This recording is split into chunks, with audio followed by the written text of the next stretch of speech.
is history effects. It also can affect studies that are of a long duration, because what happens is you might have some large historical event that happens over the course of a long study. It might happen here, for instance. And it's not necessarily something that you can control. Um, for instance, 9/11 is an example of a historical event. If you had a study that was ongoing from before 9/11 and you anticipated having that study go after that time period, that historical event could have in some way impacted your results. And so one way to try to mitigate this type of threat is to take measurements along the way of the study so that you can actually tell whether or not this event had an impact. And then caveat for that, or account for that. Maturation is the fifth threat to internal validity, and it also happens in studies that might be longitudinal in nature, that might take place over a long period of time. What you don't know in this case is, did the changes in the dependent variable occur because of something, because of the independent variable? Or did they simply occur because the subjects in the study are getting older, they're maturing, they're developing? You would want to figure out how to account for that.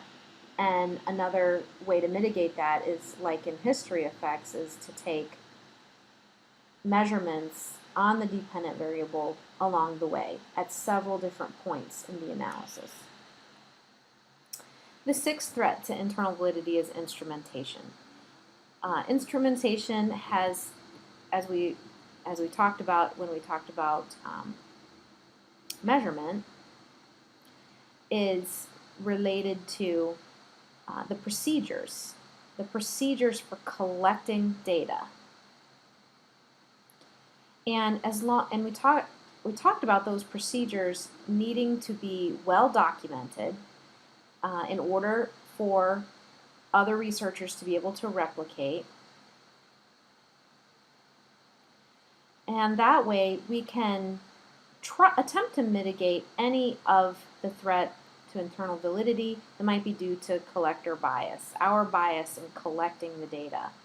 Also, instrument bias. So this could be related to, let's say, an interviewer in a focus group or in an interview. Instrument bias could be there's something in this, let's say, a survey design that is biased one way or the other. We'll talk a little bit more about that when we talk about survey design and asking questions, not asking questions that are leading, for instance. That would be considered instrument bias. That's a threat to internal validity. And the last two, one is number 7, is location and environment. And this is just mainly dealing with experiments. In fact, most of the threats to internal validity can be applied in experimental design settings. But for location and environment, if you have an experiment where you're looking at measuring your variables at different times, it's critical to the extent possible to have the conditions be standardized.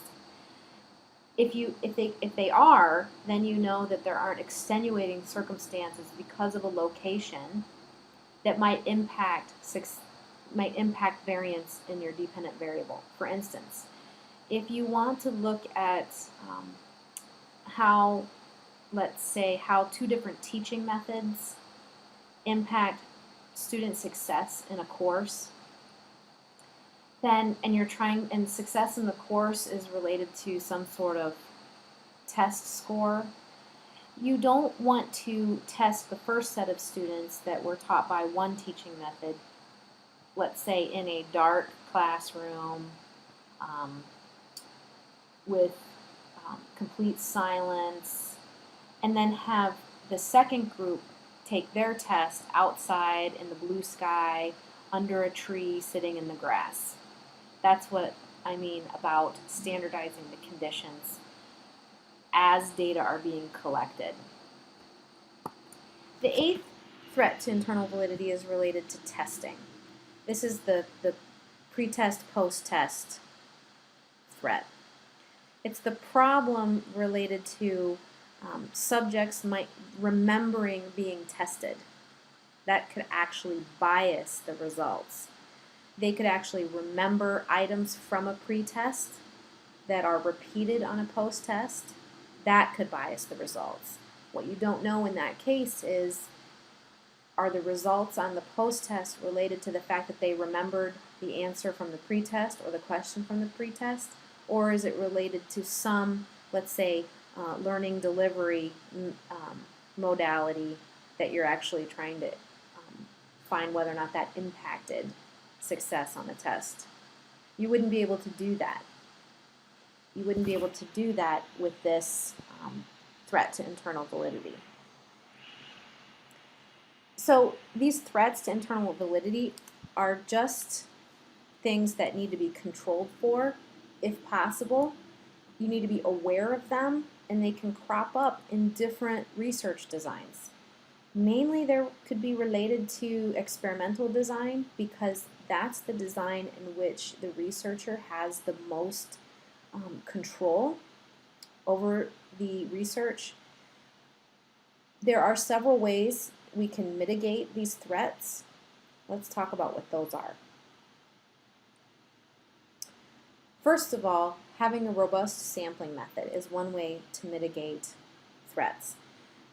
Robust sampling method also helps with our external validity, which is the ability to generalize our findings to a larger population. Another way to minimize the threat, for sure, of subject effects and selection bias is to be able to account for individual characteristics. So to know as much about our individuals as we possibly can, meaning their demographics, will help us control for those types of variables. Obtaining as much information as possible about the procedures for collecting data, about the procedures for when, how, of the instrumentation, that will help us minimize the threat. Standardizing study conditions, which we talked about in relation to location and environment of the study. And then in the end, choosing the appropriate methodology will help minimize threats to internal validity. And then that's it for measuring, or for trying to account for good design, good measurement with reliability and validity.